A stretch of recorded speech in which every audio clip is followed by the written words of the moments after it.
Hi, this is Tony Robbins. Welcome to session number 1, your hour of power.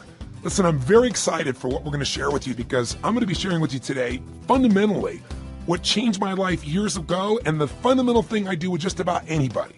I mean, what I do whether I'm working with a president of a company or a young person, a pro athlete or a mom or a dad, somebody wants to make a change, and we're going to go beyond philosophy into the real mechanics, the real strategy, the real tools. This is where it all starts. And to start this session, I'll tell you what I want to talk to you about. I want to talk to you about what's missing. Yeah, missing. What's missing from your life? You might say, wait a second, nothing's missing from my life, Tony. I'm on a roll. I'm here with you on the ultimate edge. I mean, my life is great. I'm just here because I like to improve a few things. Okay, I believe you. But if you're really honest, I bet there's something missing. And by the way, there's nothing to be embarrassed about that. We're so weird as a society. It's like we all want to be perfect. Something missing from my life? Nothing's missing. We try to cover it up even to ourselves. But I'll tell you how we know it. If you look around at most people's lives, there's this huge thing called stress.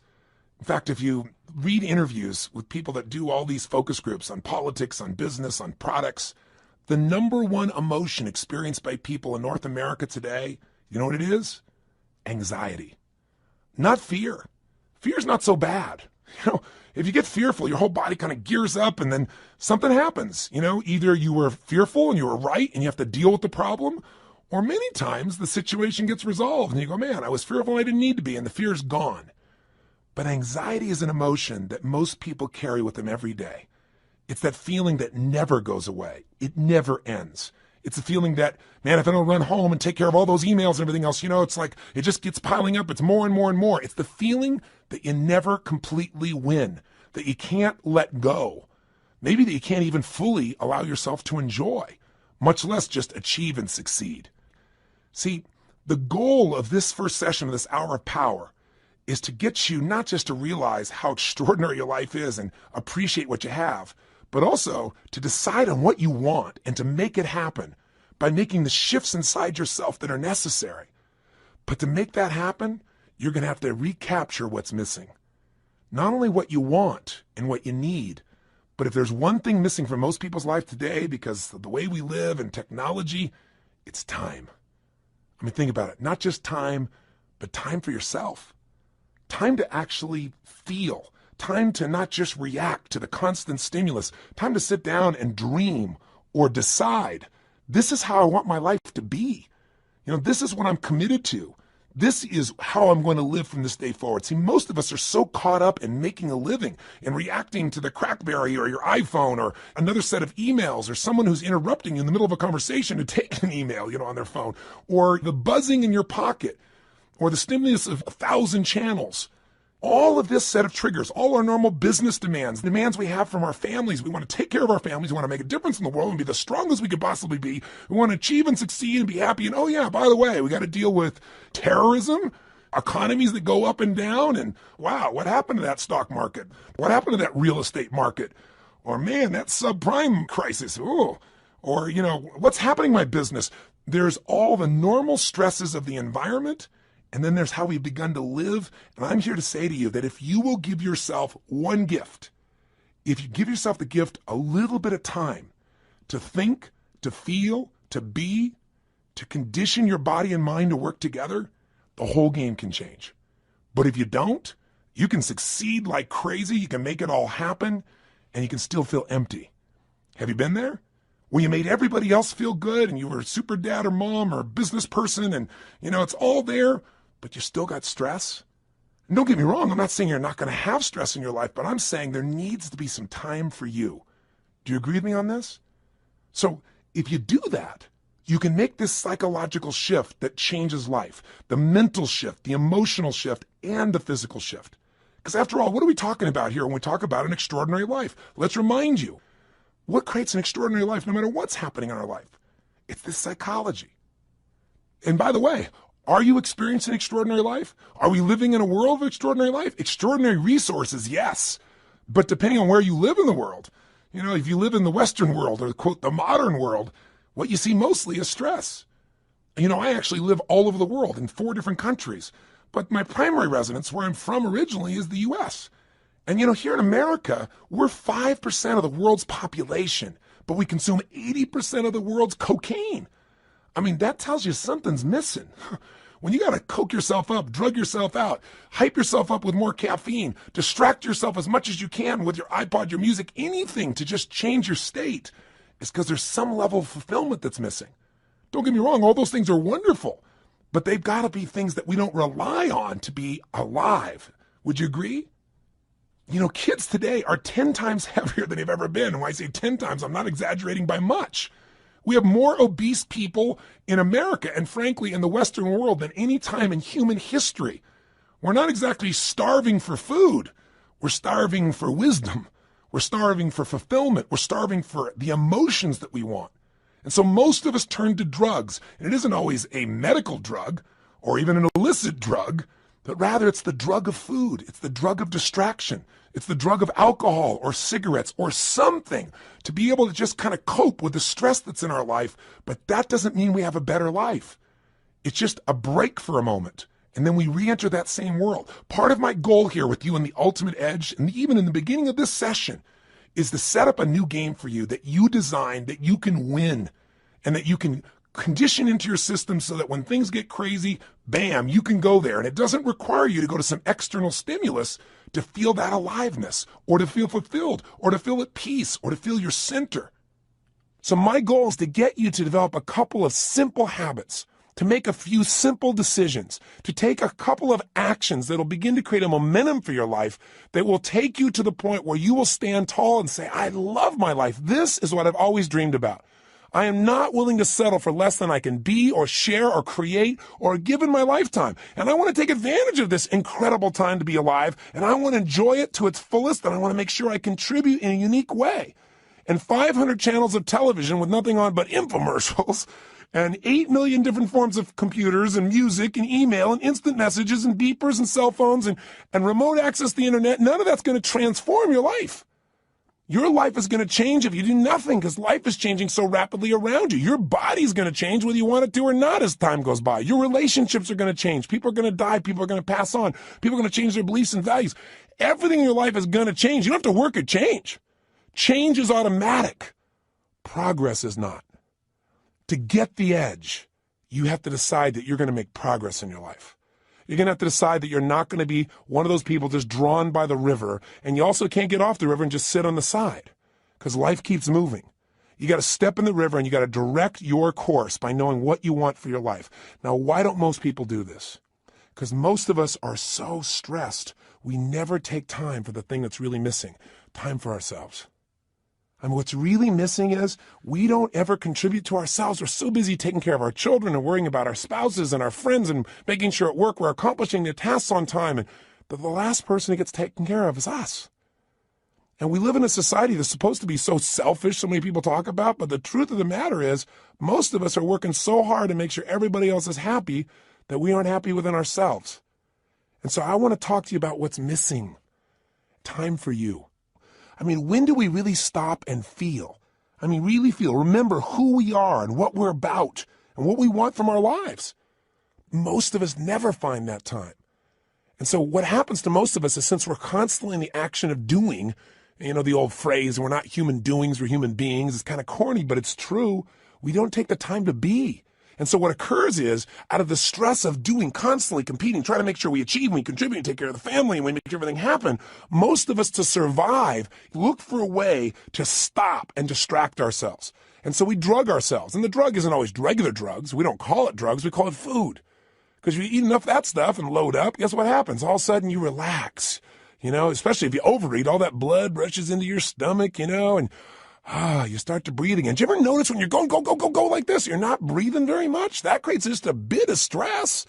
And some people, that's not enough. They get CNN and then they're working on the internet simultaneously and they're getting a conversation on the other side because they figure if they can keep enough things going in their head, they can forget about all the stuff that's stressing them. You know, they don't even care about what's on the television. They don't really care about what they're surfing on the net. They just need an escape. But you know, you'll never escape your way to fulfillment.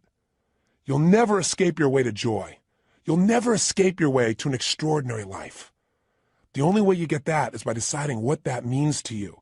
What is that extraordinary life? What is that fulfillment? What is it you want? And that's got to be a process that is consistent, not something you do once in a while when you got a birthday with a 0 on the end. Not something that you do, at New Year's where you sit down and go, all right, I better look at my life, see how I'm doing. All right, let's make some resolutions that I know I'm going to break within the week. And then I'll check in on them maybe a year from now, next New Year's, and see how I'm doing. That's called recipe for failure. Do you think most people in life are fulfilled? Or are most people in life stressed? Now, let me tell you, stress is a code word for fear.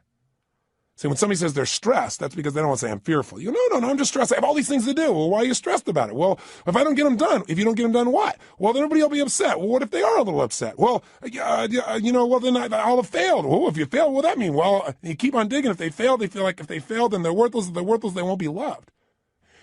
Stress comes from making things more important than they really are. And most people in life are spending all their time majoring in minor things. They're putting all their focus, all their energy, all their attention on responding to the reactions of the moment, rather than stopping in that timeless place of who you are and saying, gosh, what is it that I really want today? What do I want to create? Because I got to tell you something. Everything in the outside world, everything around you that you like or dislike, that's stressing you or that you're thrilled about, was first created on the inside. Everything that you're experiencing in your life, your relationship, the way your kids are, your job, your opportunities, it all started with decisions you made in your head. Decisions about what to focus on, decisions about what things were meaning, whether you should be upset about it, whether you should learn from it, whether this is a challenge, an opportunity, or a crisis. And the decision about what you're going to do, these decisions are shaping your life. You got to understand, getting the edge simply means this. 80% of success in anything in life is psychology. The ability to manage your mindset, your ability to find the opportunity in any situation. This isn't stupid positive thinking where you just sit around and, go to your garden and say, there's no weeds, there's no weeds, there's no weeds, there's no weeds. I don't believe in that kind of positive thinking. It's garbage. There's weeds there and you got to pull them out. But you got to have enough intelligence, enough psychology to say, I'm not going to see it worse than it is. Because, people say, I'm skeptical, I'm pessimistic. Oh, garbage, you're fearful. If you say you're skeptical or you're pessimistic, what you're really saying is, I'm afraid of being disappointed. I don't want to get my hopes up. I don't want to look naive. So I don't want to be hurt again.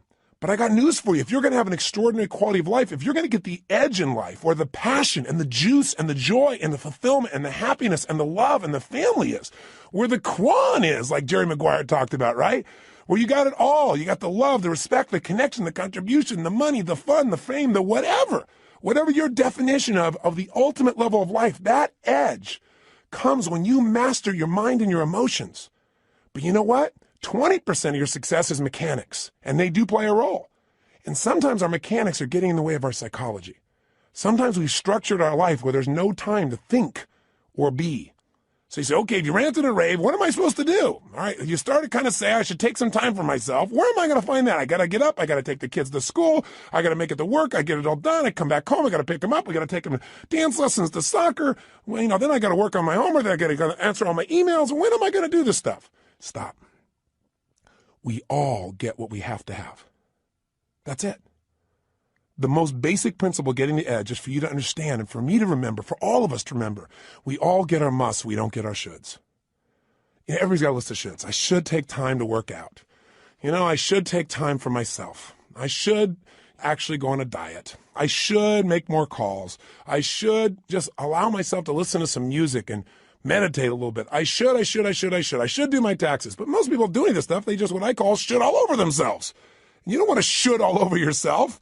Here's what's true. What you must do, what you believe is a must, happens. Right now, you're earning what you must earn and not a dime more. Not what you want to, don't get me wrong. And listen, I know I sound like I'm ranting. That's because I'm a nut. But by being a nut, I've achieved a lot. I've achieved a lot of things in my dreams and goals that have happened because what I am is I'm unreasonable in my expectations. So if I sound unreasonable, it's not to be disrespectful and it's not just a rant. It's because I know I've spent the last 30 years of my life now with more than 3 million people from every walk of life, from presidents of countries to presidents of companies to parents to children, best sports people in the world. I've had the chance to find the difference in people, and the difference is in their unreasonable psychology. That unreasonableness has gotten them to say, this is a must and I will settle for nothing less. And those individuals, whether it's a woman like Rosa Parks on a bus who says, no, I will not move to the back of the bus. That was completely unreasonable. She had no way to back it up, and she changed the world. Or a little lady, tiny woman with no background, no education, no money, who decides she's going to change the world, Mother Teresa. person who, by the power of her will, her psychology, her unreasonableness, by making it a must to help people that no one would help, by making that her must, she changed the world. When she died, every major leader in the world flew. 100,000 people lined the streets to watch a woman who supposedly had no resources. Unreasonable men and women shape the world. If you want to get the edge, you got to get unreasonable. The way you get unreasonable is you turn your shoulds into musts. And I'm here to tell you, you're earning what you must earn. You have the time you must have. You know, if you say to me, oh, you know, I really want a relationship, but I'm not in one, then your relationship's a should and not a must. What's really a must is you don't want to be hurt. It's a must not to be hurt. And if it's a must not to be hurt, you're not going to be in a relationship. Because if you're going to be in a relationship, there's going to be hurts. That's part of the nature of a relationship. But there's going to be more joy than you could ever imagine, too. Right? The advantage. You want to get the edge? Get over your fear and tell yourself the truth. We got to take a specific time each day where you break away from the hypnosis of the culture that tells you to settle for less than you can be, that tells you not to get your hopes up, that tells you you should protect yourself, that tells you that basically your life cannot be what you dreamed about as a child. And I'm here to tell you that as long as you buy into the culture, you'll be like the majority of the population who have no advantage and have to settle for a life that really is what I call no man's land, a life where they're not really happy, but they're not unhappy enough doing anything about it, a life where there is no passion and no real drive, just that sinking feeling that your life does not have a real meaning or a real purpose, but you got to continue. That's a place no one wants to live, and that's unfortunately where the majority of people live. Do you agree with me on this or disagree? If you disagree, I'm respectful of that. But if you want more, and if you believe that that's possible, and you're the kind of person that won't settle, then this is the first session in you reclaiming your power. It's the first session in you putting your foot down and saying, I will not be denied. It's the first session in you saying, my body, my mind, my emotions, my relationships, my finances, my career, they're not going to be perfect, but they're going to be extraordinary. And it won't be overnight. But what will change overnight is my expectations of myself. Not my expectations I'll suddenly be perfect without any work. This is not a little cajoling session to say, I'm going to pump myself up. I'm going to be Stuart Smalley and say, I'm good enough, I'm strong enough, I'm kind enough, and by golly, people like me. No! Some people don't like you. Some people are going to fight to try and keep you from achieving. Some people are going to tell you you're wasting your time. And some people are going to try and trip you up are people that you love. And it's not because they don't love you or they're trying to hurt you. It's they don't want to be left behind. Or they don't want, your success to make them feel inferior, like you're achieving, or even if you're not succeeding, even if you're striving, and they're not, there's contrast in that. That's part of life. You don't have to think anything else is to be dumb, and you're not dumb, or you would have turned this tape off a long time ago. So give this thing to somebody I don't like. This guy's crazy. I am a little crazy, but you got to be a little crazy. You got to be a little different. You got to be a little weird in your expectations of the rest of society, because if you agree with everybody else, you're in trouble. Somebody told me a long time ago, find out where the masses are going, go the opposite direction, your chances are better. You don't want to be part of the hypnosis of a culture that settles. Not if you want the advantage in life, not if you want the edge. And again, the edge is living life on your terms. It doesn't mean the edge over something or someone else. It means living at the level of life where life is fully worth living, where that meaning is there. So how do we do this? What do we need to do today to start this process? Well, the first thing we've got to do is understand what creates that extraordinary life. And we've already identified it. An extraordinary life does not come from more money, because lots of people have lots of money and they're still miserable. They're unhappy. They're unhealthy. Their relationships are weak. And there are people who have no money whatsoever who are totally happy and fulfilled. It's not coming from having a great relationship. That doesn't give you extraordinary quality of life. How many people have an incredible person who loves them totally, but they don't feel loved? Or they feel loved by them, but they still feel like their life is meaningless or worthless because they haven't achieved enough. They haven't done enough. Their body's not strong enough. Their kids haven't accomplished enough. See, it's not going to come from money. It's not going to come from relationship. It's not going to come from your job. It's not going to come from getting a raise. It's not going to come from anything but you finally stopping and understanding that the quality of your life is in direct proportion to the quality of the emotions you're in on a daily basis. If you live in frustration, if you live in resentment, if you live in anger, if you live in rejection, if you live in self-pity, if you live in those emotional states, the quality of your life, no matter what happens, no matter how much money you get, no matter how many people think they love you, how much you achieve, will be worthless. If you live in a space of gratitude, if you cultivate the emotion of passion, if you cultivate the emotion of excitement, of love, of compassion, of drive, of hunger, of ambition, of appreciation, of grace, of humility. In those states, it won't matter what happens in your job. It won't matter what challenges come, because they're going to come. I mean, it's only a matter of time. You'll have another one soon. We all got problems. Problems are a sign of life. And the way we deal with them determines the quality of our life. And the way we deal with them is, where do you spend your time emotionally? Where are you? That idea of an extraordinary life only comes from an extraordinary psychology, which is a mindset that allows you to find an empowering meaning in whatever life gives you. I mean, I meet people all the time that are so upset over the littlest things. And you meet somebody who's terminally ill and you don't even know it. You don't even know it. You find out later on from somebody else. They're so happy. They're so exciting. You talk to them and say, how do you do this? And they say, listen, to me, it's not how long I live. It's how I live. I'm here to live fully while I'm here, while I'm alive. I'm going to get upset about little stuff like that. I have a friend that was shot down in Vietnam, was locked up for 7 years. His name is Captain Jerry Coffey. And Captain Coffey and I have been friends for several decades now, but I'll tell you, the greatest thing he did that allowed him to make this one of the best experiences of his life, which is ridiculous as that sounds, he really experiences and believes, is because he developed a set of rituals while he was in that prison that allowed him to take control of his body, his mind, his emotions, and to this day, they live inside him. One of the most valuable things of this session, the reason we call it this hour of power, and the shortcut to it, by the way, is called 30 minutes to thrive, or at least 15 minutes to be fulfilled. Everybody's got 15 minutes, is a set of rituals of what you're going to do with your body, your vision or focus, your emotion, your language, that will gear you up to be able to handle anything. Where literally whatever happens, you'll be able to say the same thing about that aspect of your life as Jerry Coffey said about those 7 years. See, in any moment in time, you can be upset about anything. Because what's wrong is always available. I mean, if there's nothing wrong with you, if you got kids, there's something wrong there. I promise you. Just look. Or there's something wrong with your spouse. There's something wrong with your boss. Or there's something wrong with the world. There's something wrong in Africa. There's something wrong somewhere. What's wrong is always available, and so is what's right. If you don't consciously decide what you're going to focus on every day and make it a priority, then weeds grow automatically. You don't have to plant weeds. They're automatic.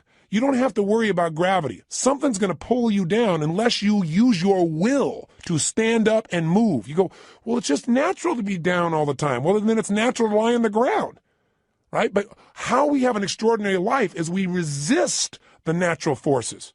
I remember years ago when I met Norman Vincent Peale. He was amazing. He was 92 years old, and he was doing a seminar. And I was 32 at the time. And I thought, gosh, only 60 more years of this. And so I said to him, I said, Norman, what are you doing still going out here doing seminars at 92 years old? And he was so cute. He turned to me and he said, Tony, there's still a few negative people out there. I started laughing. I said, you're the best. And I said, tell me, what's the most important thing you want people to understand when you're talking? He said that problems are a sign of life. He's the person I got that from. I said, what do you mean? He said, well, everybody's talking about how they don't want any problems. He said, but the only people that have problems are people that live in cemeteries. And I said, I heard that somewhere. He said, well, yeah, I said that in 1936. I said, my God, he's been around a while. But the reason I tell the story about him is the idea of resistance. He said to me, when he first met Gene Tunney, who was the heavyweight boxing champion of the world back then, he said, I went up to Gene and I said, Gene, how do you get muscles like that? And Gene looked at me and said, do you really want to know, or are you just asking? And Norman said, actually, I was just asking. But he said, I didn't say that to him. I said, yeah, I want to know. And he said, Gene looked at me. He got really intense. He put this grimace on his face. He made his bicep really huge and showed me the size. And he said, you know how I get this? Every day I push against enormous amounts of resistance. And my pushing against that resistance sculpts these muscles. They expand by demand. I thought, wow, expand by demand. That's pretty cool. And Norman looked at me and he said, I thought about that for a long time. He said, you know what I realized? He said, I realized that God gives us problems because problems are the resistance that we have to push against to sculpt our character, to sculpt our souls. And he said, if we didn't have any problems, we don't have a life. And I thought, he's right. The only thing I want is a better quality of problem. In the beginning, I had the problems like, how do I eat? How do I take care of myself? Then in my business, how do I get someone to show up? Then it was like, oh my God, we can't get a big enough stadium. These are quality problems. I have to remind my team of that. But the reason I tell you that is whether it's a problem or whether it's an opportunity, it comes down to focus. If you're in a lousy state, everything's a problem. When you're feeling strong, when you're in that place, when you feel alive, then all of a sudden what used to be a problem is like, we can handle it. But if you don't do something every day to get yourself in that state first, and you first get hit with stuff, I promise you, you're not going to deal with it the same way. So let's get right to the point here. If you're going to have an extraordinary life, that life where you are juiced, then all that means is you're going to have a life where the primary emotions of your life are the ones you want. See, it doesn't mean that life works out every way you want. Sometimes it rains on your parade. Sometimes the events of your life you can't control, but you can control what it means to you. And when you control what it means to you, you have the ultimate power of your life. You have the edge, the ultimate advantage. See, I'll give you an example. Did you see that movie that won the Academy Award, Life is Beautiful? It's a story of a man who has an extraordinary life.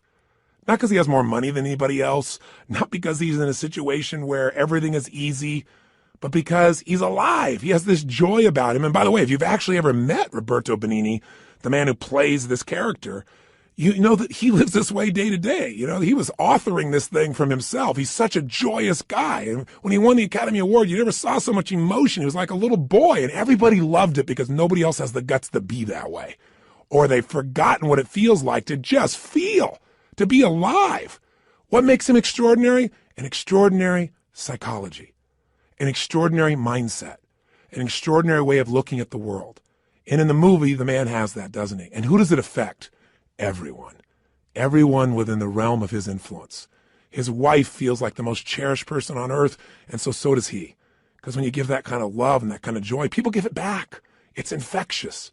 His son seems so happy, and they're in the middle of the Nazis taking over their country, and if you know the story, I won't run it, you know that they get picked up.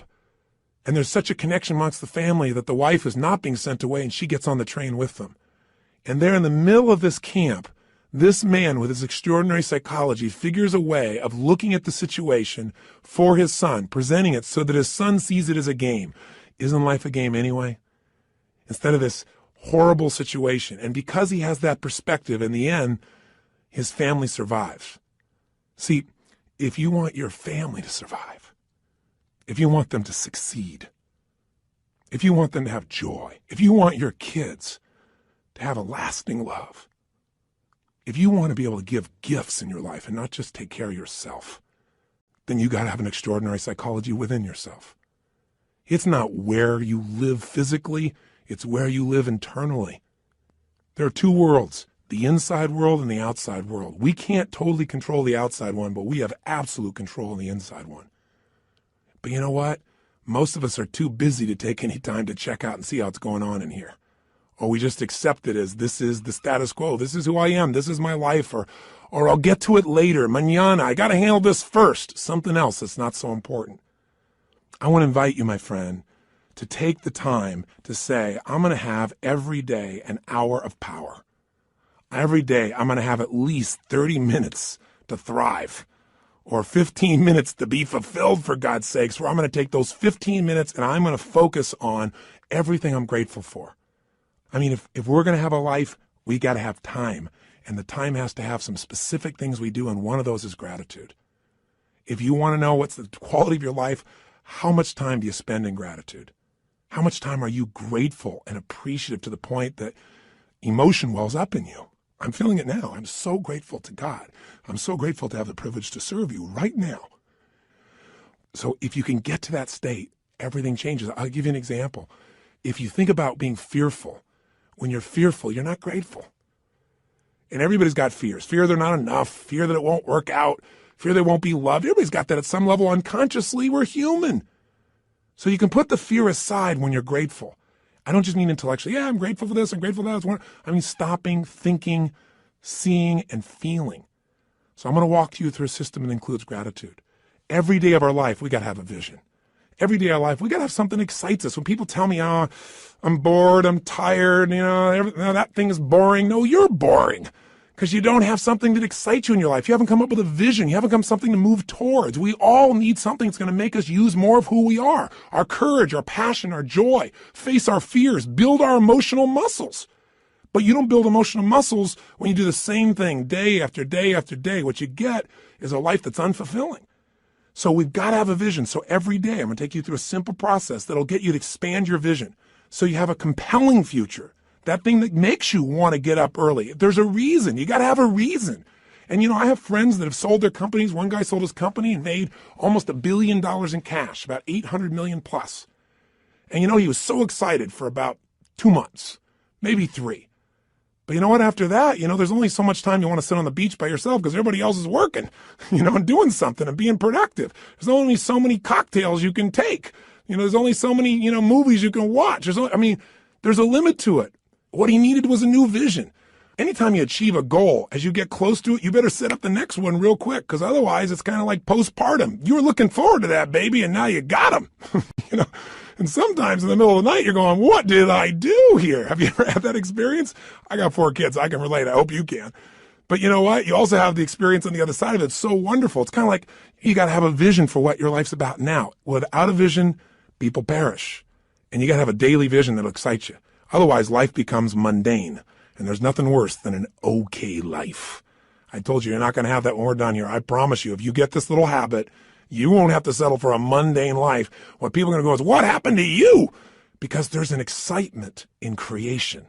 There's not a lot of excitement in maintenance. You have to maintain your body. You got to maintain things, but creating things, that's what God created us for. Gave us the gift to make choices that could create new things, businesses, ideas, families, friends, a garden. And it's available to every one of us. But if you don't got a vision each day, then the day is not going to have much juice, is it? So every day there's got to be a little time for vision, right? Time for gratitude, time for vision. Every day you got to move. I'll tell you why most people are unhappy. They don't move. Look at our lives today. Most people live in a box, don't they? And then what do? They get up in the morning, have a box cereal breakfast, right?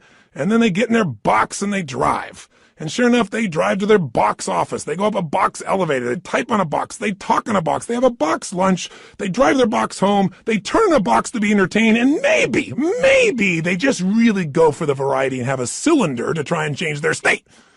Listen, life has got to be about movement. When you move, you're alive. Emotion comes from motion. The more you move, the more you feel. Motion in your voice. For me to have this voice change, I'm changing the way I move. You saw me right now, you think I'm a maniac because I'm moving different ways, but that's how you feel. And by the way, the less you move, the less you feel, the less alive you are. If you're totally rigid, totally inflexible, no movement, this is known as death, right? So if you have emotionally, you're stuck, move. So every day you got to move. Now that can be a simple, gentle form of exercise, but it's something that's got to happen. And by the way, if you want a great relationship with anybody, what do you got to have? Some time with them, don't you? How about you? And not only do you have to have time with them, but maybe have a conversation with them. And most of us got conversations in our head, but we're not directing them. So we're going to show you each day how to have a conversation that you direct, a way of directing your mind, of shaping your mind, of conditioning your mind. It's kind of like going to the gym and just getting in the best shape of your life, but it's the best mental, emotional, spiritual, physical shape. And you don't need me to do it. I don't have to follow you around the rest of your life. This is going to be something you're going to do for yourself. And remember, if you don't do this every day, it's okay. I don't do it every day either. But I'll tell you what I did. I did it for years. I did it for months in a row. The way I shifted myself is I realized I can't do this once in a while. I got to drive it in my body. And I did. The physical change, the focus, the language, until I literally felt it, breathed it, experienced it. I literally drilled and programmed my mind that I would follow through, where I would expect the best, where I would take action without hesitancy. If you're not yet getting the result, come back to this process. If you miss a day, just do it the next day. But I will tell you this, if you do this for the next 30 days, 21 minimum, couple of weeks, absolute minimum, I'm talking at least 15, 20, 30 minutes, you're going to get momentum. You're going to get addicted to this. You're not going to be doing like it's a chore. You're going to look forward to this time with yourself. You're going to come out so vital and strong for your day, or at the end of the day to get ready for the next one. You're going to love it. And I will tell you, I've talked to people who've done this for years and then they stopped for a while. And then something else showed up in their life, and they know exactly where to go to get back on target. They come back to this hour of power. And you don't have to do the full hour. Just do 15 minutes to be fulfilled. Do 7, 8, or 9 minutes where you move your body. You get focused on what you're grateful about. You focus on what you really want. You do some incantations, and you'll be rocking and rolling. And if you do that, you'll get momentum. Pretty soon you go, oh, let me do at least 15 minutes. Oh, man, this is feeling good. Let me go for a half hour. Don't you deserve at least 30 minutes out of your day? Out of 24 hours? An hour out of 24 hours to have the power and the juice and the excitement and the strength be activated in you? Listen, all this stuff's in you. But if we don't focus, if we don't activate it, we're not going to have the power and fulfillment we deserve. But if you do, I'm telling you, life, whatever you've dreamed about creating or shaping or experiencing, it'll be a cartoon compared to the experience you'll actually have of your life or what you'll really create. I know this not only from my own experience, but from millions of other people who do it. This has got to become your baby, your time. Take it, use it, live it. By the way, this is a process you're going to do for yourself. I'll be here for you on this audio program, this Ultimate Edge, but you don't need me. This becomes a ritual you can do on your own. You ever want to kick in the butt or you want some guidance, come back here and I'll be here for you. But this is something you can do for the rest of your life. It's not creating any dependency. This is your life. This is your process, and it'll be your reward. So, how does it work? Well, let's do this first. It's time for you to make some discoveries. So I'm going to ask you, just take a moment. And if you have our journal there, you can do it in a journal. You can do it on a piece of paper. You don't make it rules-driven. Just do it. Don't just do it in your head. I want you to write down all the emotions you experience in an average week. And on one side, write all the good ones. The other side, all the bad ones. Now, when I say bad ones, there really are no bad emotions, but the ones that are painful and you don't like. So all I want you to do is write them down. And when you write them down, try not to edit them. Don't try and say, well, just do it this way. If you experience this emotion on a consistent basis, doesn't mean every day, but at least once a week, write it down. The ones you consistently feel, not the one once in a while you feel this feeling, because what this is going to tell us is where you're really living right now. This doesn't tell me your income. I don't care. But I care about what you're passionate about. I care about what hurts you. I care about what you love. I care about what moves you. And you do too. And you don't even have to tell me the what's. Let's just figure out the feelings first. So please take a moment right now, because now we're going to begin to stop talking and we're going to start the process of doing. First step here is let's figure out where you are. Write down now, on one side, all the emotions you consistently feel in a week that are positive. On the other side, all negative. So stop the tape right now, or if it's a CD, just pause it and get yourself to this right now. Go ahead. Are you still listening? I'm not going to continue until you do this. Come on here. You got to get there right. Don't just listen. Okay, if you're in your car and you say you can't do it, then turn off the CD or tape, stop it, pause it, and do it in your head at least. Or pull the car over. You're worth figuring out where you are. Cars are going to go by. You're going to drive the rest of your life. You're still going to get there. It'll take 3 minutes. Come on, be one of the few who do. Pull over. That's it. Pull over right now. Sit down and write this out just for a second. I promise you it'll be worth it. Go ahead and do it. Do it right now. So now you have some emotions that you really want. How do you create them? And you have some emotions you don't want. How do you get rid of them? What if I told you you literally could change how you feel in an instant? Well, you know this is true from your past experience at times, right? There are times where you're totally upset and then something got your attention and now you're laughing. You know, people can be literally at a funeral and they're in a terrible place and all of a sudden something cracks them up. I mean, it's pretty rare, but it has happened. People can be in a place where they're in the worst situation and somehow they find all their determination. How to do that specifically is what I want to show you real quickly now. And I'm going to give you a quick overview of it, but I'll give it to you in 3 parts. 3 things you need to feel anything. These are the reasons why you feel anything. In other words, if you feel sad or upset or frustrated or depressed, there's only 3 reasons. And if you change any one of these 3, you're going to change how you feel. And if you change all 3, you'll change how you feel completely. If you're feeling happy, if you're feeling excited, if you're feeling euphoric, if you're on a roll and you want to know why you feel that way, yeah, maybe great things are happening in your life, but there's a reason why you feel that way in this moment. Sometimes you have great things happen in your life and you still don't feel great. So how do you do that? There's 3 reasons. 3 things have to be in place for you to feel great. I call these 3 reasons the triad because there are 3 patterns that if you do these 3 patterns in your body in a certain way, you'll get a certain result, and it's like a recipe. You do one recipe, you get one result. You do another one, you get a different result. You get one kind of cake or another. So let's give you an example. I have an initial seminar, an immersion, where in one weekend, people get massive momentum to change their life. It's called Unleash the Power Within. It's a chance in a weekend to really step up and say, I'm going to transform it. I don't care if it's my body, my emotions, a fear, my job. It's time to do it. And we put people in an environment for 3 days of total immersion that is a blast. And people come out transformed. That process, though, very often, one of the first things I'll do is I'll ask people, what do you really want? I'll take people in the audience. We've got 1,500, 2,000 people in that type of program usually. And they'll say, oh, well, I want to make, $1 million. I want to make $1 billion. I want to help my kids get through school. I want to have more confidence. I want to lose 57 pounds. I say, okay, great. Why do you want these things? If you lost the 57 pounds, if you made the $1 billion, what are you going to get? And sooner or later they'd say, well, if I change the world, it'll make a difference. And I'll say, yeah, but what will that give you? And eventually say, well, it'll make me feel good, like my life had meaning. Or they'll say, if I lost 47 pounds, I'd feel more sexy or I'd feel more energetic. Or they'd say, if I made this money, I'd feel freedom or power or secure. Whatever it is you want, you only want it because you think it's going to give you a feeling.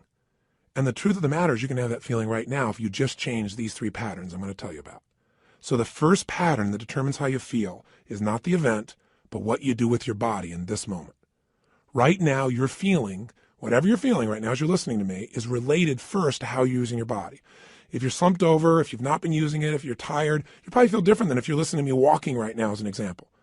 Now, I'll give you a more specific example. If I were to tell you that there was a depressed person behind curtain number 1 over here, and for a $100,000 donation to your favorite charity, if you could describe them physically without seeing them, I bet you could do it, couldn't you?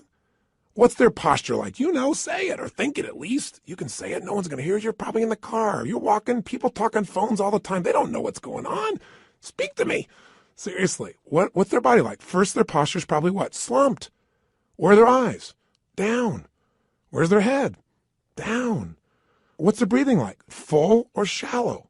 Of course it's shallow. Their facial expression, up and tight or slack? You know it's slack. Now, how come you know all these things without me telling you? Because you've practiced this stuff before, haven't you? We all have if we've ever experienced this. Now, if you do this with your body, I don't care who we are. If you do these things to your body, you're going to feel lousy. You're going to feel depressed. Now, if you change the way you use your body, if you put your shoulders back, if you breathe, if you use your voice in a different way, if you move or gesture in a different tempo, it's hard to feel depressed in that way. In fact, there was a research study that was done early in my career that was done at UC Berkeley. And they did something that sounded insane. Traditionally, if somebody's depressed, if they go to a traditional psychiatric approach, today we live with a philosophy that depression is merely a Prozac deficiency. That we live in this world today that if things aren't working out, let's not resolve what's going on inside you. Let's just drug you. It's called better living through chemistry. Yeah, just drug you and keep on going. We do the same thing with kids today. We got this attention deficit disorder. They've now upgraded it to ADHD, attention deficit hyperactive disorder. This couldn't be the fact that kids are overstimulated, don't get enough focus or attention, and don't know how to use their energy in a world where things are going so slow when they're learning in school compared to how they are on the internet or on MTV or anything else. It must be that we should drug them into submission so they get as slow as us and we're comfortable. It's an interesting way that we look at life today. The truth of the matter is these kids are using their bodies in ways that aren't acceptable, but they're not being directed. We go for the quick hit. We want the instant solution, even if it isn't the long-term solution that makes us more healthy. You can get a solution, but it may not be sustainable in a healthful way.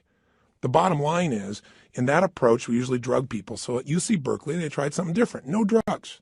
Did something you're going to think sounds so stupid. Here's all they did.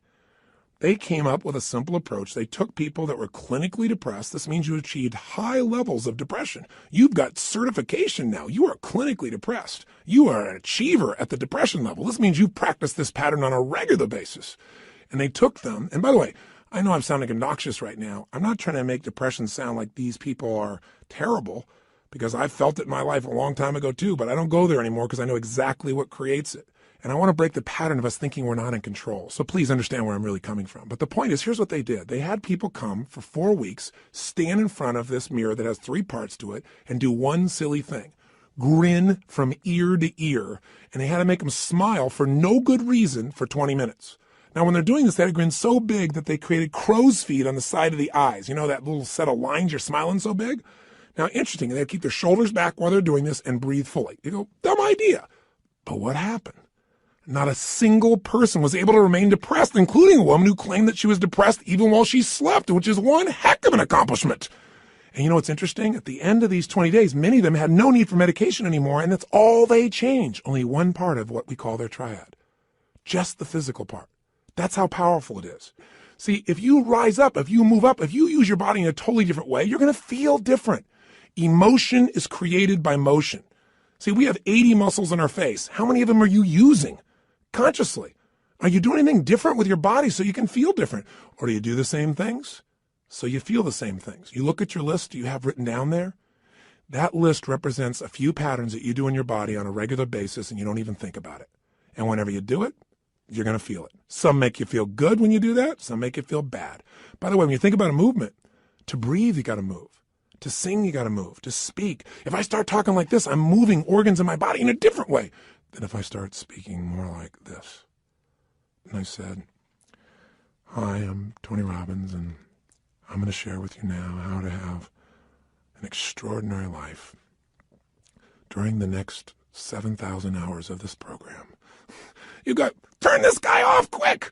There's got to be some combination of energy there, and that energy comes because I'm not sitting in a chair here. I don't have a script in front of me. I'm looking at this microphone. I'm visualizing your face, and I'm trying to think what I can give you that I know will make a difference based on 25 years of experience. And I'm telling you, the number one thing is change the way you move. Change the way you use your body, and you'll change the way you feel now, instantly. I don't care how bad you felt if you change it. Now, if you just change it for a second and you move your hands up for a moment, you make a little minor change, you'll get a minor change in feeling. But if you make a radical change, if you go, yes, I'm doing this now, I'm sick of this, I promise you're going to feel different if you go, I don't know what to do. I know this sounds so stupid, but it works.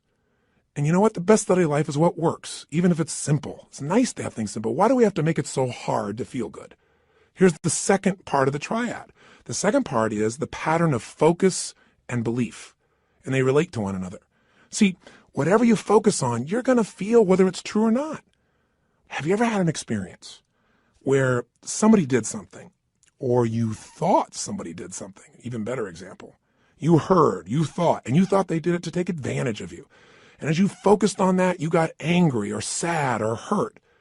And then later on, you found out you were dead wrong, that either they never did it, it wasn't true, or that wasn't their intent, and you felt bad about it, or you felt embarrassed. How can that be? Because whatever we focus on, we feel, whether it's true or not. Focus equals feeling, just like the way you move affects your feeling. See, right now, if I said to you, what are you juiced about in your life? What could you be excited about? If you really wanted to be excited in your life right now, what could you be excited about? Or what are you proud of? Or what could you be proud of if you wanted to be proud? Or who in your life do you really love? Who loves you? Think about it for a moment. Who do you really love? Who loves you? By the way, how does that feel when you focus on or you think about someone you love? See, whatever you focus on, you're going to feel. Focus equals reality to the individual, even though it's not reality in actuality. I'll say that again. Focus equals reality to the individual, even though it's not reality in actuality. That's a complicated way of saying whatever you focus on, you're going to feel, whether it's true or not, because your brain doesn't know the difference between something you vividly imagine, that's called focus on, or something you actually experience. It's very powerful. If you use this to your advantage, it means something very simple. How fast can you change how you feel? As fast as you change your focus. As fast as you change the way you move. See, right now, if you're focused on something that's really upsetting or something you're worried about or something you're fearful about, you're going to feel those feelings. If you focus on something you're really grateful for, you're going to feel a totally different set of feelings. See, you are in control and you can change your feelings in an instant. The problem is we don't believe we can change that fast. And the second problem is we have patterns of doing this, don't we? We tend to, on a regular basis, focus on what overwhelms us or focus on what we're upset with in our spouse or focus on why we failed in the past. And if you keep focusing on things where you didn't succeed, guess what? You're going to feel like a failure. And when you feel like a failure, you're not going to take action to make things better. You can't build on the past that doesn't work. But you can also focus on what you want, on what you want to create. You can focus on the solution. Hey, when you got a problem, everybody's got problems. But 95% of your time has got to be spent on the solution. 5% on the problem. Most of us spend all the time describing the problem more and more and more and more detail, and we wonder why we feel overwhelmed. Focus is the secret key to changing, and you can do it in an instant. One way to change your focus is to change the third thing, your language patterns. See, all day long, we're thinking. What's thinking? All day long, you're asking and answering questions with yourself. Should I do this? What does this mean? Why is this? Where is this going on? That's what initiates thinking, is a question. You know what the problem is? We have patterns of questions we ask that don't serve us. Some of us ask questions like, how come this always happens to me? Well, it doesn't always happen to you. But if you ask a lousy question like that on a regular basis, your brain goes, because you're an idiot. How come I can never lose weight? Well, you can lose weight, but ask a lousy question, ask and you shall what? You receive. How come I can never lose weight? Your brain says, because you're a pig. Come up with a better question, for God's sake. See, questions direct us. Questions are a form of language. And if you want to change your life, one of the things I have people discover is what questions you're asking. And also, what phrases do you say a lot? Because phrases hypnotize us. We have certain words by themselves that'll change the way you feel. If somebody says to you, hey, listen, I think you're mistaken about that. You might have one feeling. They go, you're wrong. You feel something very different just by the language. If somebody says you're lying, you have a whole different feeling, don't you? One word can change the way you feel when someone else speaks it to you. The words you select powerfully affect you. And I don't mean just being positive and doing the Stuart Smalley thing where you got positive self-talk, right? And you say, I'm good enough, I'm strong enough, and by golly, people like me. No, I mean noticing the habit of the words and the emotions they create. And then third part of language is the phrases that you say with such emotional intensity that you start to believe them. We call those incantations. An incantation is like, if you remember studying mythology, a sorcerer would tell a prince over and over again a phrase over and over again with such intensity that he'd be hypnotized and he'd think that he was a frog. And so, of course, he was a frog. That's what he experienced. We experience whatever we focus on. We feel whatever we picture. We feel whatever we say to ourselves. We feel whatever we do with our bodies. Those are the three patterns. If you change those three patterns, any one of the three, you're going to change how you feel. If you change all three, you're going to radically change how you feel. If you change the pattern of how you use your body, if you change the pattern of what you focus on daily, which, by the way, I'm going to show you a technique for doing today that could change your life. Very simple. If you change the pattern of what you say to yourself with the emotional intensity you say it, you're going to change the pattern of how you feel. Now that means you could pick any feeling you want and say, if I want to feel that way, what do I do with my body? When I'm in that state, how do I move? How do I speak? What do I do? Let me try it. When I'm feeling that good, what do I focus on? What do I really focus on? And by the way, what does it mean to me when I focus on it? Because you can focus on something and one person looks at it and says, because that happened, that's why I can never be close to another man or woman in my life. That's why I can never trust again. And somebody else had the same experience. And they go, because that happened, you know what? I've learned so much about myself. And because that happened, I appreciate the person I'm with now so much. You can't have a foreground without a background, right? That's the secret to life. We have absolute choice. We have absolute control about how we feel. And whatever feelings we put in our lives on a regular basis will determine the quality of our lives. So you can have frustration, anger, upset, overwhelm, insecurity. You can be fearful. You can live in a state of guilt, worry, whatever, or you can live in a place called passion, joy, thankfulness, gratefulness, connection, love, wonder. And if you create those emotions on a regular basis, are you going to have a different life? You bet you are. Okay, so how do we take these three understandings and make it so we don't have to think about it, but we actually, on a regular basis, condition ourselves to have the great emotions we want and get rid of the emotions you don't want? Well, first step is awareness. See, next time you start to feel like, I'm so frustrated, I'm so angry about this, notice what you're doing with your cheeks. What are you doing with your mouth? What happened to your breathing just now to do that? What's happening to your eyebrows? Are you tightening your fingers in your hands? Because we all have very specific things we do to get into our version of anger or frustration or tired or overwhelmed. Does that make sense? Just notice what's happening in your body. Say, okay, I'm not breathing. That's a clue. Let me start with a little change there. My mouth is so tight, I can't even talk. That might be a clue why you're a little uptight. So loosen your jaw. Second thing, okay, what am I focusing on? I'm focusing on how, this isn't working. Now, to help you understand the belief part, ask yourself, in order to feel this way, what would I have to believe? In order to be frustrated, what would I have to believe? I have to believe that it should be better than it is, and it's not, and it's not working. Well, maybe it isn't working, but is that going to help you to focus on it isn't working? Let's focus on what we can do. Or if you say, I feel like it's hopeless because in order to feel hopeless, I have to believe that there's nothing I can do. Is that really true? Is there's nothing you can do? Or are you just caught up in a state? Are you just caught up in a pattern? See, if you ask yourself, what do I have to believe to feel this way? It'll help you to break that part of the triad because you'll start to say, yeah, that isn't really even true. All right, so that'll help you there. Third part of awareness is to say, okay, what am I saying to myself? Why do they do this? How come they always do these things? Why don't they ever listen? Well, I'm asking a lot of lousy questions because they may listen sometimes, but I'm saying they don't. I'm saying it with total intensity. Of course I'm going to feel bad. Let me change what I'm saying. Let me change what I'm asking. How can I turn this around? What do I need to focus on to make this work? What's the truth here? Maybe I can't control it all, but I can control what it means to me. What does this really mean? If you just have that awareness and you break your pattern, you can get out of a negative emotion in a moment. Then you can say, well, how do I want to feel? To feel like that, what would I have to focus on right now? What would I have to believe? I have to believe, I can turn anything around. I may not like it, but I can make it happen. It's just another challenge that God's given me to sculpt my soul. Throw it at me. That's what this is about. Now, here's what you can do that'll make this part of your life. You make it a simple ritual. When you use the word ritual, some people think of something religious or something, hocus pocus. Rituals, a simple word for rituals would be habits. But I think rituals is better because every person has rituals, whether they know it or not. In fact, your rituals equal your results. If you look at your life and let's say your body is not where it wants to be, I promise you, whether you know it or not, you got rituals. What do? You start your day the same way each day. I'm sure you start your day by first going on a wrong walk or exercise approach. You eat really consciously. That's why you're overweight, right? Wrong. You may be starting off at Starbucks, and then you're going for that muffin, and then you're rushing off and not really taking care of yourself. And so your body never gets the right start. And what do you end up doing when you get to the office? You have a set of rituals. Whenever people are failing, they have rituals that cause them to fail to achieve what they want. Listen, if you come home and the first thing you do when you go home is you go straight into turning on your email, and flip it on, or you flip on the news in the background, and you do all these different things. If the first thing you don't do, people have rituals in their relationships. What's yours? What's the first thing you do consistently each day when you go home? I know every day's different, but there are some overall patterns, aren't there? I mean, people who have a great relationship have a very different ritual than people that don't. There may be people that love each other, but there's no passion because what's the first thing they do? Their ritual is come home, hey, honey, a little kiss on the cheek, and then boom, go straight and turn on the email. Or boom, go and turn on the news or something in the background. Or say, I got to go take a break right now. They don't connect.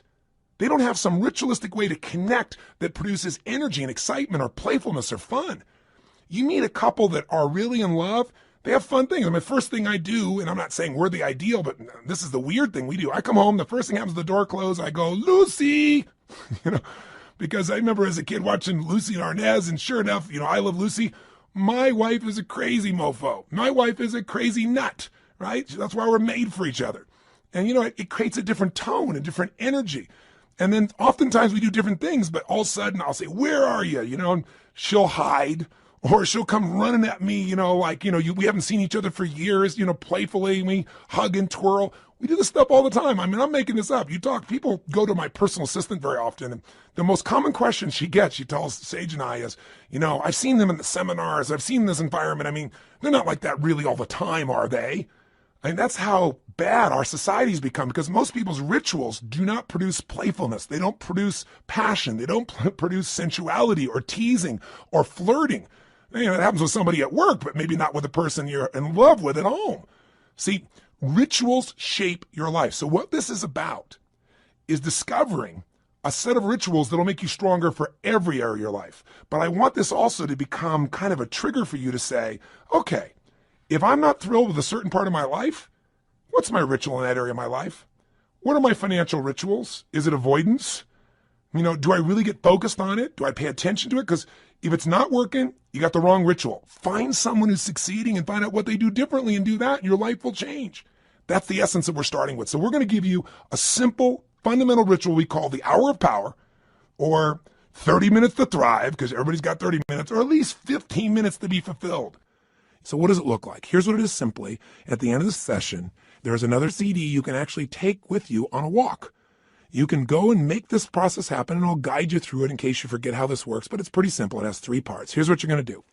The first step is that you want to make sure that the moment you wake up in the morning, there's no hesitancy to get up. So you start to train your body, which is training your mind. Remember, your body and mind are linked. Whatever you do with your body, it's going to affect your mind. You want to train your body to jump out of bed immediately with energy, without hesitancy, and to start moving. Because remember, emotion comes from motion. We've got to move. Now, ideally, you would exercise in the morning. There's a lot of reasons to do that because of all the times. And by the way, I'm a night person, so I understand if you go morning, I ain't jumping out of bed in the morning. I turn on around midnight or 1 in the morning, and sometimes I don't go to bed to 4 or 5. So what I'm talking about, you can adapt, but just hear me out.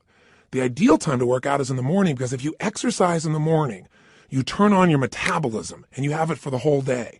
If you don't exercise, you get no metabolism and you just keep gaining fat, and your body loses its strength and you lose muscle every single year, especially as you age. But if you can train yourself to do that in the morning as the first thing, even if you have to get up earlier or go to bed slightly earlier or just take 1 hour less sleep or 30 minutes less sleep or 15 minutes less sleep, if you can do that in the morning, you turn on the metabolism, but you also turn on your emotions. Movement and breath are the first phase. So what you're going to do, have your shoes beside your bed. And if you've got somebody to do this with, it's even better. I mean, if you got your lover and the first thing you do is get up in the morning and you can spend time walking with them, that's great. But you get up and you physically move. You go for a walk anywhere. You get outside. You get out of the house. You move immediately. Now, walking doesn't sound very dynamic and you may want to run, but you walk first to start warming up your body, warming up your metabolism. And as you're walking, there's a pattern of breathing that when you do it, it will stimulate your body to cleanse itself, and it'll start to move everything you need. And the ratio of breath is you're inhaling 4 breaths in a row, so it's, and then you're exhaling 4 in a row. As you're doing this, you're actually going to be tapping fingers. You'll be doing this same pattern again and again.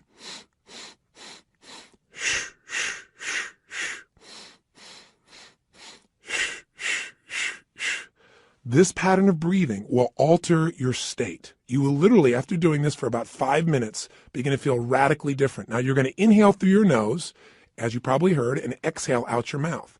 Now, this is something called breath walking. There have been studies done on this at MIT, and it literally alters brain functioning, but you don't have to know the studies to be able to feel what it does in your system.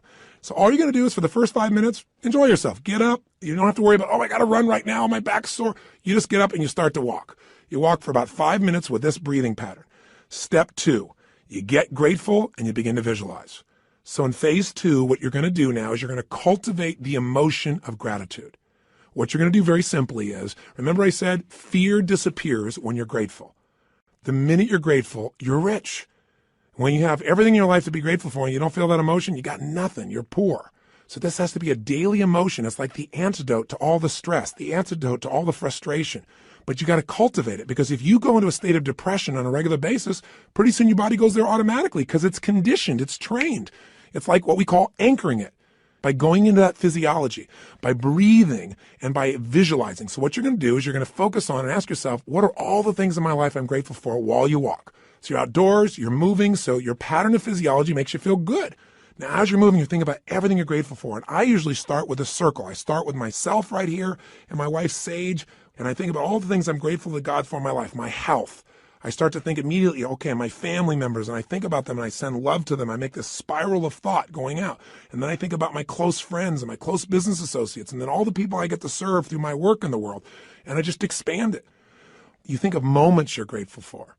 You know, a moment that I had with my son where he shared something with me that just made me cry. It was so beautiful.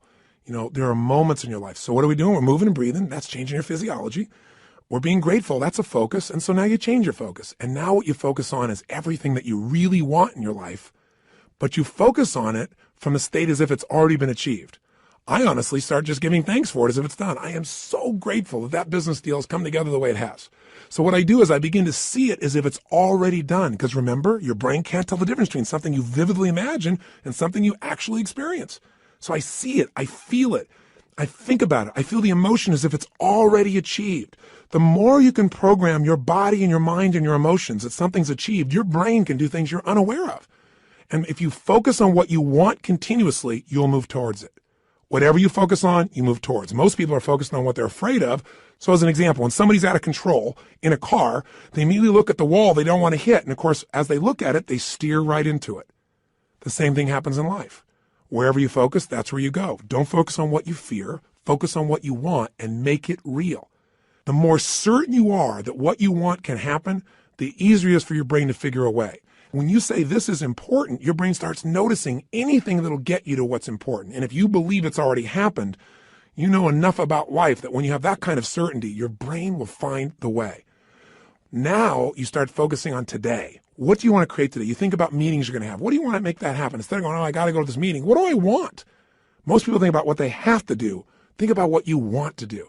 Who do you want to turn on, excite, make happy? Who do you want to make laugh? What do you want to achieve there? What do you want to accomplish? See, the more you can see it in advance, you got to remember, everything that's in your outside world started in your inside world. Everything in my life, my kids, my businesses, this conversation with you started as something in my head, and now it's real. The same is true for you. You got to create in your head first the way you want it if you want it to show up in your life the way you want it. Most people create in their head what they don't want, and so, of course, they keep manifesting what they don't want. So even for this day now, focus on what do you want to create out of this day. Think about what's coming up. How do you want it to go? How do you want to feel? How could you respond? And just get yourself juiced about the day. So now what you need to do is incantations. So if you're walking, as you're walking, you can be doing this. You can even be doing it with the same breath you started with, or you can be going, I love my life. I love my life. I love my life. You go, that sounds so positive, thinky tone. But you know what? If you do it over and over again, you're going to be vibrating. I've done incantations my entire life. It's how I've conditioned myself. 25 years ago, when I first started speaking, I was 17 years old. I'd made some changes in my life really quickly, and I started sharing it. And I didn't have speaking skills, but I had a state. You know, when you're in state and things just flow, it's just like having a conversation. You don't have to think about it. It comes out of you. But I made myself get in state because I was fearful. So I said, I got to focus on how to serve, not on am I going to do a good job. I need to focus on giving, not on how am I going to do. If you focus on how you're going to do, you're going to get worried.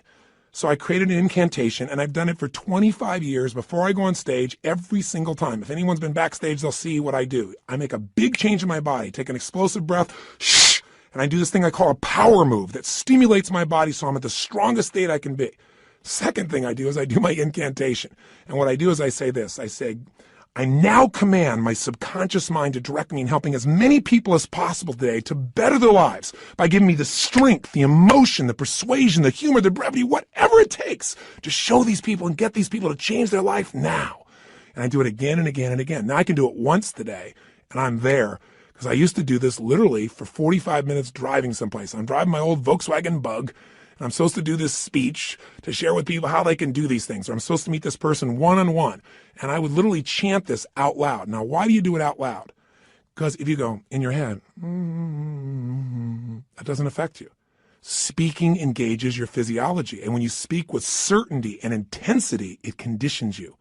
So the bottom line is you do this while you walk. So if you're conscious about this, you can do it under your breath, like I said. You can do it in a breathing pattern.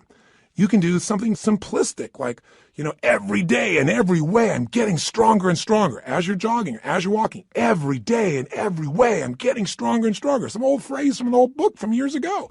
Anything will work as long as you say it with intensity. Every day and every way I'm feeling happier and happier. Every day. And you say it again and again. And what you'll actually get is a rhythm. I'll tell you what incantations do in case this sounds stupid to you. Maybe it'll help. Have you ever made the fatal mistake of going to Disneyland and getting on a ride called It's a Small World After All?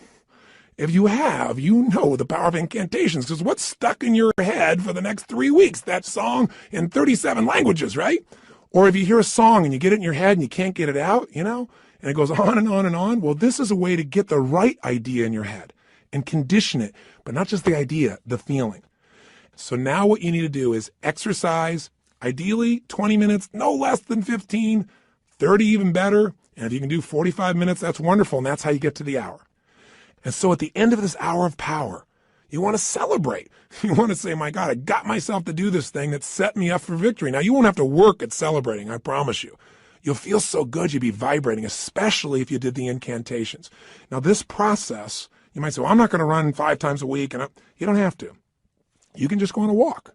And you can do this process, this hour of power of focus, and you can spend 10 minutes on gratitude, 10 minutes on visualizing, 10 minutes on what you want to have happen today, and do it in 30 minutes. This is your freedom.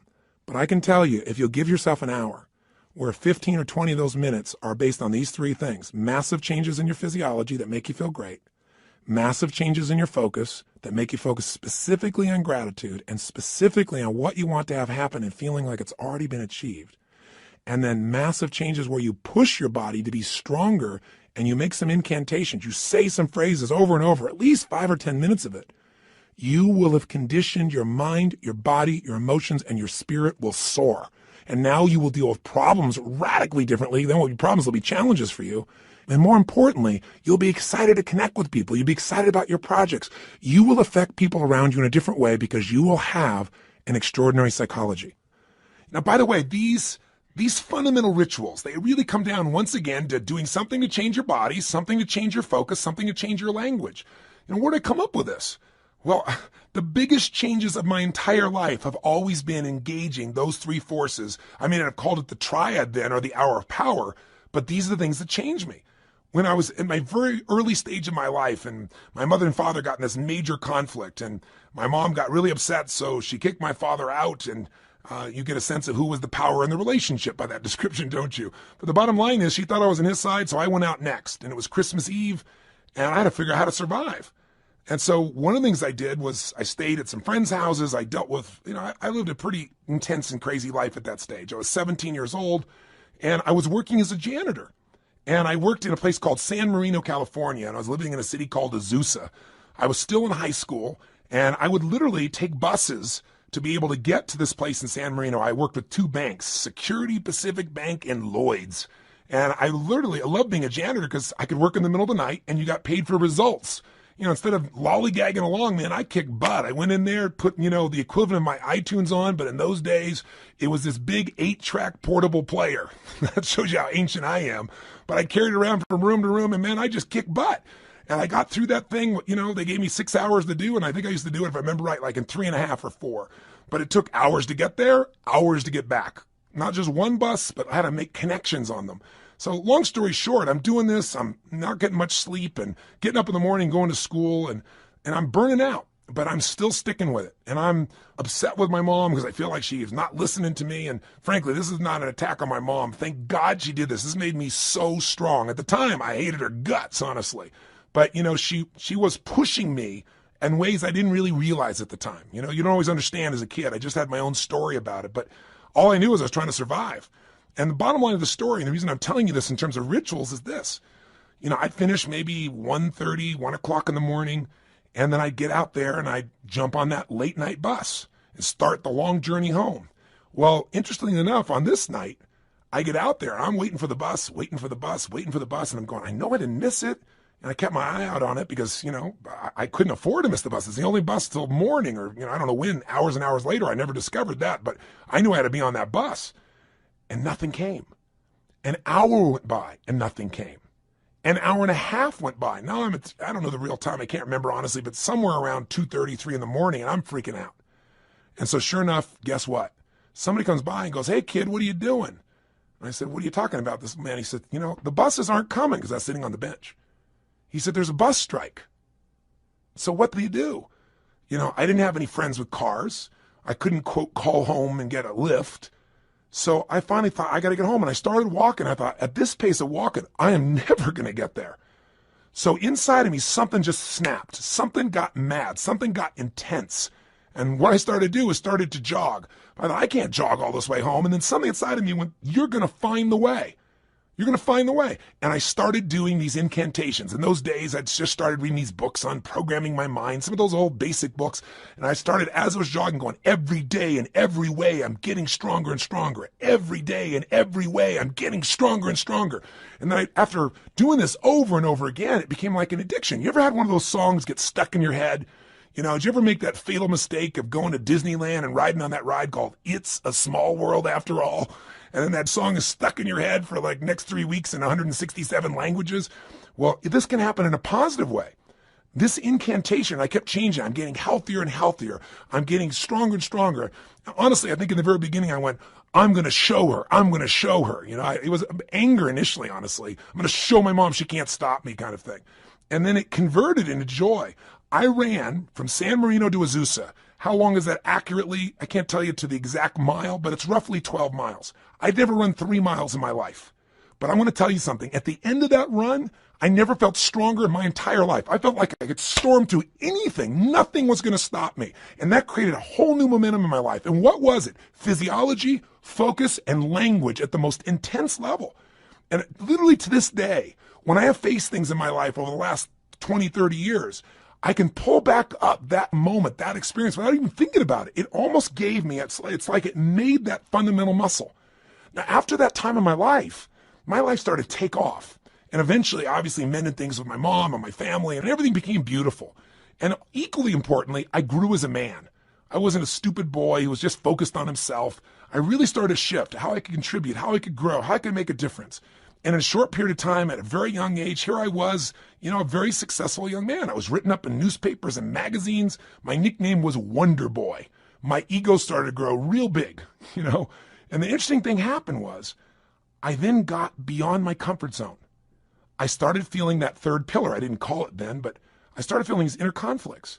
I mentioned this when I talked to you a little bit in that first session on decisions and destiny, but I found myself in a place where I was making a lot of money.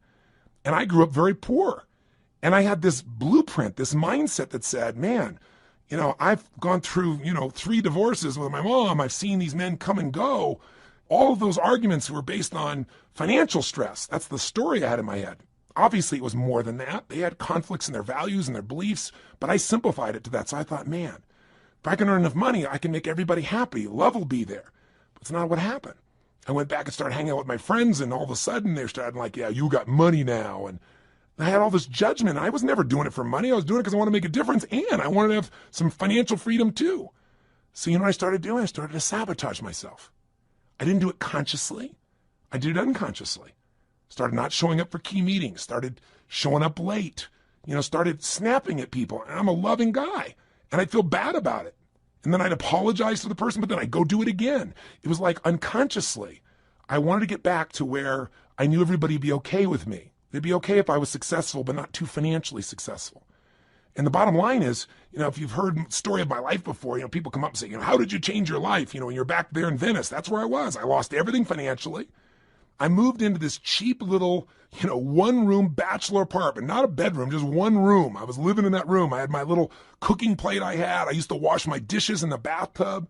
2516 Pacific Avenue, apartment 3A, if you ever want to check it out. I literally went back there years ago and knocked on the door to see who was living there and see if I could help them out, see if lightning could strike twice in the same place. That's a whole nother story I'll tell you sometime. But the point is, I found myself in this place where I was waking up each day feeling sorry for myself. My life was a mess. I was watching television all the time. I was eating to try and fill myself up because I wasn't filled up emotionally. And I gained 38 pounds in about 2.5 months. And again, that's not easy to do. So, what did I do? I kept eating and just not moving as much as possible. But what changed me was a series of events, one in particular, but a series of them that really made me feel humiliated, made me look at my life and say, man, somewhere inside of me, I know I'm more than what I'm demonstrating mentally and emotionally and physically and financially and spiritually. And the day that all snapped for me, the way I changed it was with the same ritual. I didn't think about it consciously. I just went, look, I got this big gut. I got no energy. I feel like I got no control over my life. So I decided I was going to go on a run. Now, going on a run is not something I'd done for several years at that point, at least a year and a half. And I had this big gut. And so I put on in those days what used to be known as a Walkman. Don't know if you're ancient enough to remember those as well. You can see how I was moved from 8 tracks all the way into the Walkman, this giant little device with a headphone. And I remember I played some music from a group called Heart. Do you remember them? They had a song called Barracuda.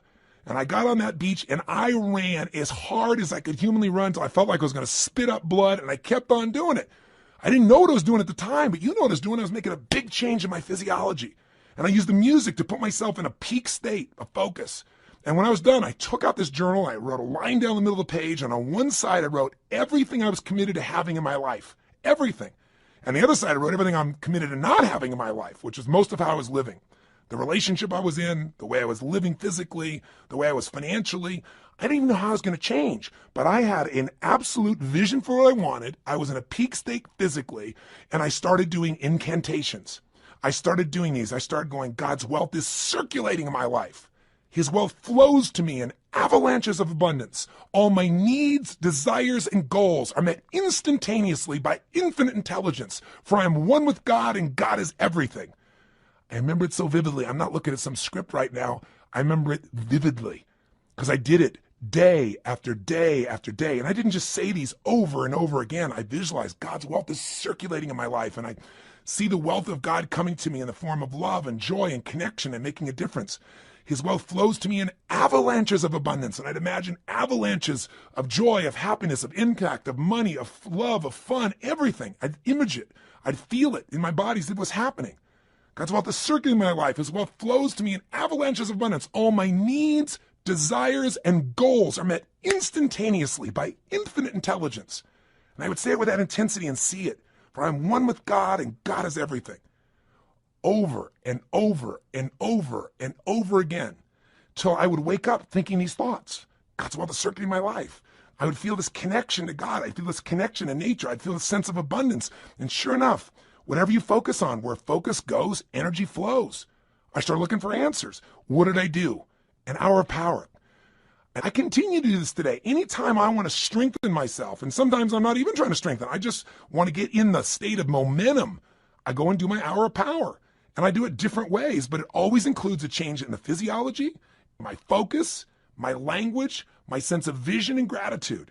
And I can do it different times and create all kinds of variety and use music and elements, but it never leaves me.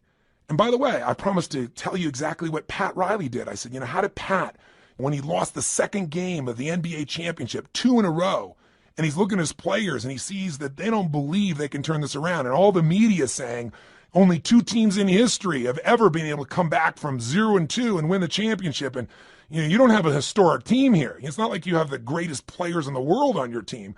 He's hearing all this. How do you find a way to find that internal certainty that could get him to not only believe, but do what's necessary to maximize his ability as a coach? How do you find enough certainty that he could transfer that to his team? He did his own version of Hour of Power, does it to this day. Pat's way of doing it is he gets a little walk going, and then he does these yoga-like postures that cause him to make this radical change in the way that he's sitting, moving, breathing, and focusing. And then he starts to get visions. He starts to meditate, and he gets a vision for what he's really after, not what he's afraid of, what he wants. He asks quality questions that give him quality answers. And then, of course, he has his incantations for himself and for his team. They have a theme that they repeat again and again and again until it literally gets in their nervous system.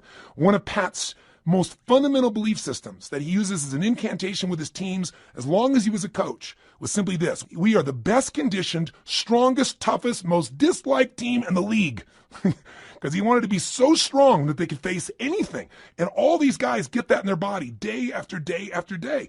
But it was in one of these sessions that he got the insight to say, we are winning. He got the vision. We're going to win 12 days from today. And then his second hour of power, he got the insight. Okay, I'm going to get these guys to have certainty because I'm going to tell them they're only bringing 1 suit. We're not booking any other hotel rooms, only 1 night. There isn't going to be a 7th game. We're winning on the 6th game, and we're even going to book the venue for victory here in Miami that night when we get home. I mean, I'm going to box us in. He got that out of an hour of power. And then the sharing of the experience of Martin Luther King's writings that came on his 3rd day of hour of power during this process. You want insights? If you want an extraordinary body, it takes a ritual, doesn't it? A ritual of diet or a ritual of exercise. If you want an extraordinary emotion and spirit, it takes rituals. One of those that you might want to add to this hour of power is prayer. If you believe in prayer, this is it. And this is a form of it. Maybe the greatest prayer is not asking for things, but saying, thank you. Thank you, Lord. Getting in that place on a daily basis for no less than 15 minutes to fulfillment, and ideally the hour of power will change your life more than anything else. And if you did it for 6 months, your life will never be the same. Because all the research shows that if you even exercise for 6 months, you'll exercise for the rest of your life because it becomes physically addictive to you. If you get away from it, you'll feel pulled to do it. All you got to do right now is give it a week or 10 days. Do this with me for 10 days, and I promise you, you're going to get some momentum. And by the way, if you want to guarantee success, do it for 30. This process works. All you got to do is give yourself the gift of a little bit of time each day. Are you going to do it? Are you going to follow through? You bet you are. And I'll be with you each step of the way. Now, I know this audio session is much longer than any other than a workshop, because I really wanted to hopefully engage you. My goal was to do everything I could to get you to give yourself what you deserve and to tell you the 3 things that you got to take control of and to remind you of the fundamentals that your life is nothing but your emotions. If you get the right emotions, you'll work out. If you're determined, you'll work out. You can change a state that fast, but you got to get the habit. Are you sold? I hope so, because the sale is for you. It's not for me. It's for you to create what you want long term. If you will do this, and you'll even do it 4 days a week, if you'll just get a habit that you'll commit to and not break, your pride will soar. Because when you just discipline yourself a tiny bit, and by the way, this doesn't feel like discipline, it feels like joy when you do it. But if you discipline yourself just a little bit, you get a positive habit you've consciously created, it spills over into all the areas of your life. So thank you for listening. And what I want you to do is, tomorrow I want you to go do this first thing in the morning. I want you to start out your day by doing this hour of power, or this 30 minutes to thrive, or these 15 minutes of fulfillment. Just do it. And by the way, if this sounds complex and I've overloaded you because it's been a long session, don't worry. I'll walk you through it fresh as we do it, but make sure you get started. The hardest part is the first step. The hardest part to get is momentum. So my friend, I plead with you. Give yourself this gift each day. I mean, this is really one of the most important decisions of your life. And I hope my crazy, outrageous approach pushed you in the right direction and didn't push you away. I hope somehow I found my way into your heart or your intellect or whatever part of you we've got to reach to push the button that launches your life to the next level, to the level it deserves to be. So this is the beginning of a brand new journey. And I'm really grateful that you've allowed me to be your coach in this first part of the process. I think we can make immense progress. So let's start taking real action. Let's not just talk a good game, you and I. Let's do it. Just get your butt out there, because once you get out there, you'll get out there again and again. You'll get that momentum. It'll take over, and the best of you will start showing up every day. And when the best of you shows up every day, you're going to start appreciating yourself, and so will everybody else. So today, look around you. Keep your eyes open for magic moments. They're all around. And be sure, if nothing else today, you live with passion today and every day. I'll look forward to seeing you.